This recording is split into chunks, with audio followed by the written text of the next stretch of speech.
Assalamualaikum warahmatullahi wabarakatuh. Berjumpa lagi dengan saya Ifat Riansyah di Pramuka Bertanya, Pramuka Menjawab. Di sini saya mencoba menerangkan mengenai tentang apa tujuan dari gerakan pramuka. Dan saya mencoba mengupas pokok besar di video saya sebelumnya, yaitu prinsip dasar kepramukaan, metode kepramukaan, kode kehormatan kepramukaan, dan keanggotaan. Sebelum lanjut ke pembahasan,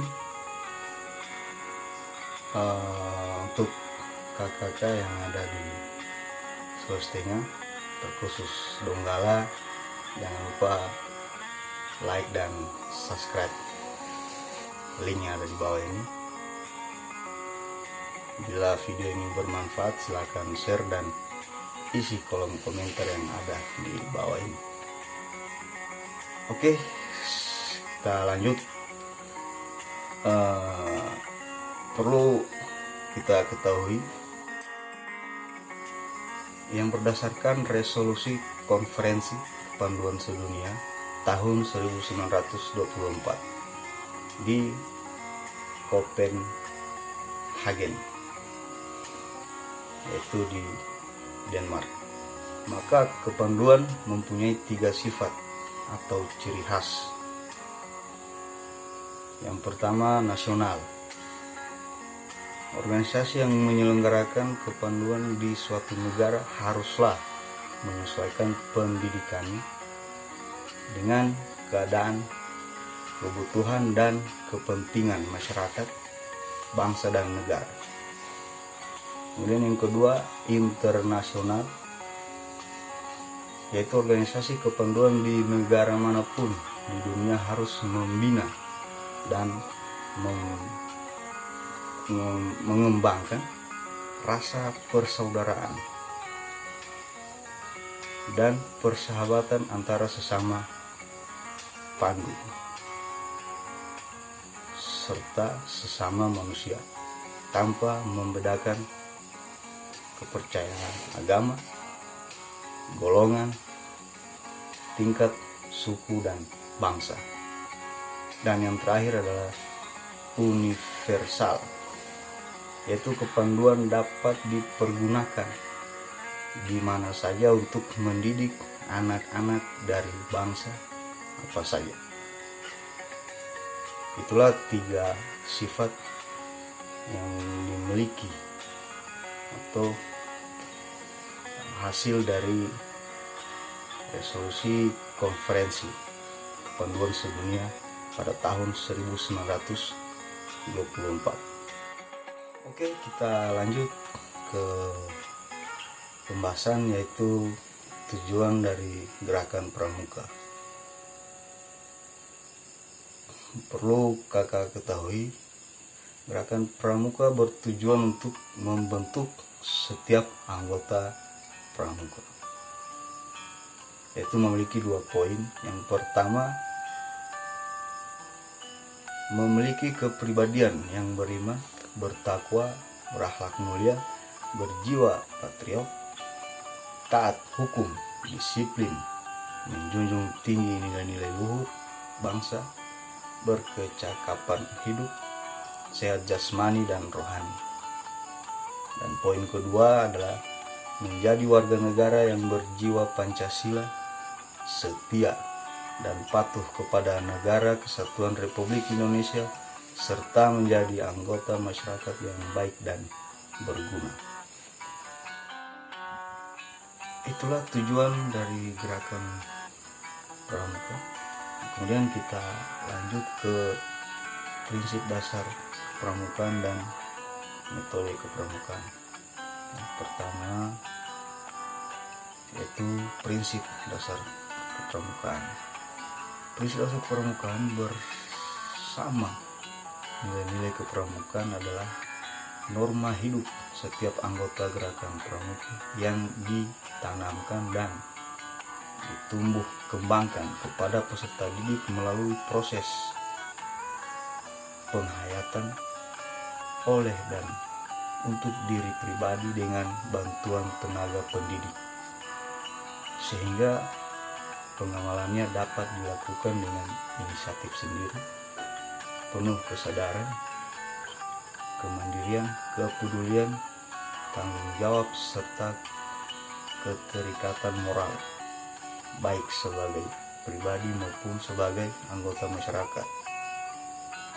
Setiap anggota gerakan pramuka wajib menerima nilai dan prinsip dasar kepramukaan. Sedikit saya tuangkan lingkup prinsip dasar kepramukaan, yaitu meliputi yang pertama, iman dan takwa kepada Tuhan Yang Maha Esa. Poin kedua, peduli terhadap bangsa dan tanah air, sesama hidup dan alam seisinya. Ketiga, peduli terhadap diri pribadinya. Dan yang terakhir, taat kepada kode kehormatan pramuka. Metode kepramukaan. Metode kepramukaan merupakan prosedur dan cara untuk mengimplementasikan nilai dan prinsip dasar kepramukaan. Setiap unsur dalam metode kepramukaan memiliki fungsi pendidikan spesifik yang secara bersama-sama dan keseluruhan saling memperkuat dan menunjang tercapainya tujuan pendidikan kepramukaan.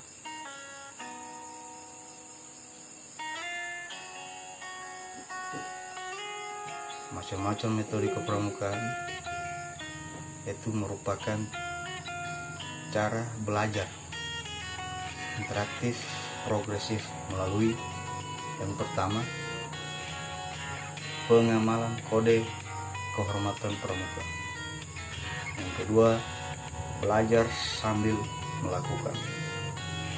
Poin ketiga, kegiatan berkelompok, bekerja sama dan berkompetisi. Keempat, kegiatan yang menarik dan menantang. Poin kelima, kegiatan di alam terbuka.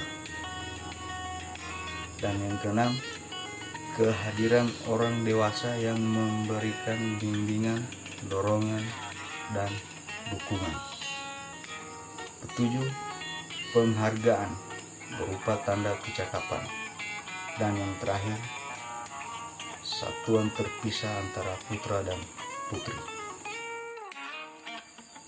Itulah secara singkat saya terangkan prinsip dasar kepramukaan dan metode kepramukaan.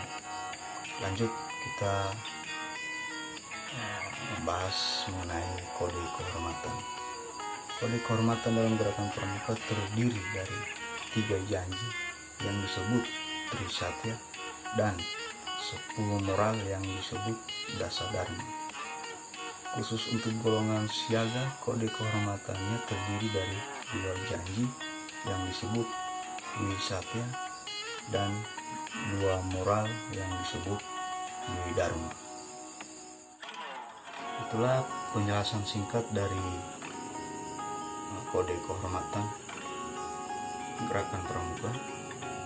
Di sini saya akan mencoba mempraktekkan Trisatya.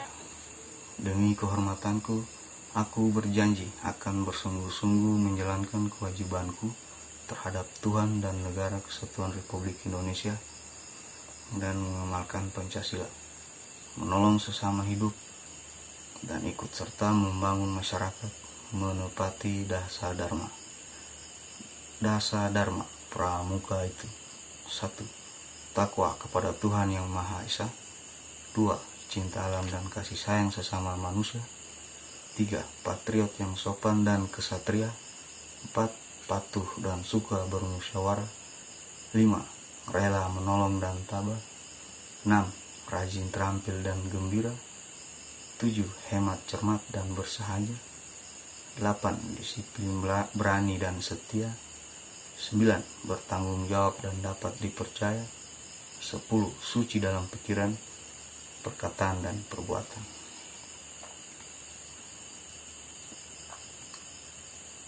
Lanjut. Dwi Satya.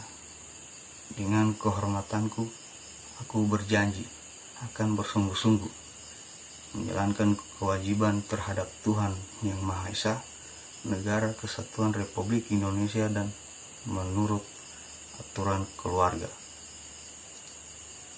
Setiap hari berbuat kebaikan. Dwi Dharma. Siaga berbakti kepada ayah dan ibundanya. Siaga berani dan tidak putus asa.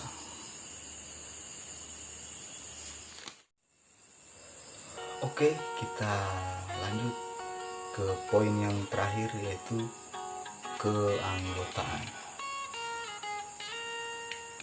Keanggotaan Gerakan Pramuka terdiri dari anggota muda dan anggota dewasa.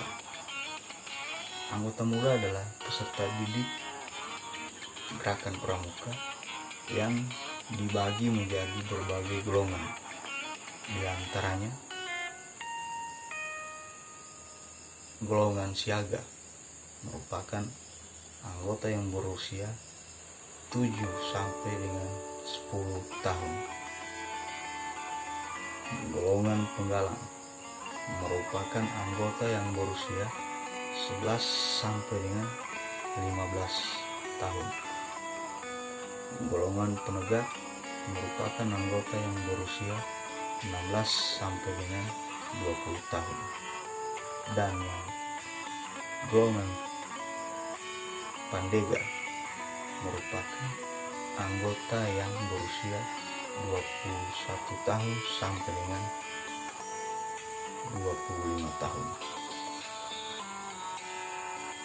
Kemudian anggota yang berusia di atas 25 tahun itu berstatus sebagai anggota dewasa, yaitu terdiri dari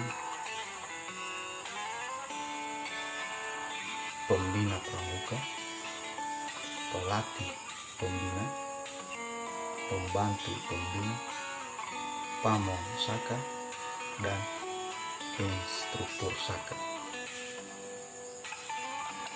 Dari 5 poin ini adalah dan bisa disebut tenaga pendidik. Kemudian kita lanjut ke fungsionaris.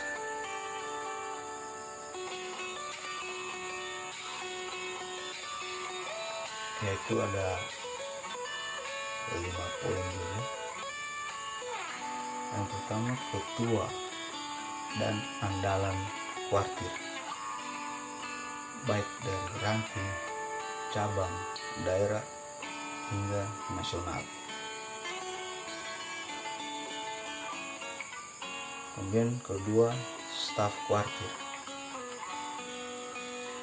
juga sama, ranting, cabang, daerah, dan nasional. Ketiga, majelis pembimbing atau disebut MABI, yaitu dari gugus depan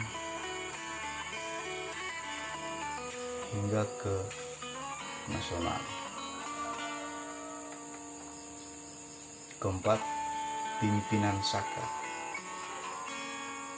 Pimpinan saka hanya mulai dari cabang, daerah, dan nasional.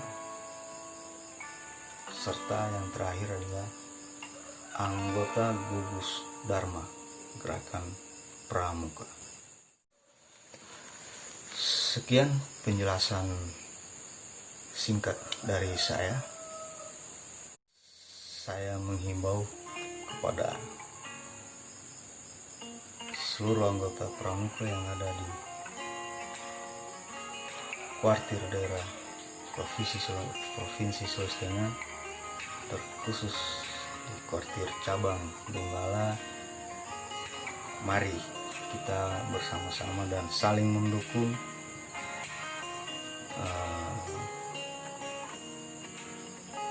memberikan edukasi kepada peserta didik yang di masa pandemi ini masih menikmati yang namanya libur. Oke. Dan tak lupa juga like dan subscribe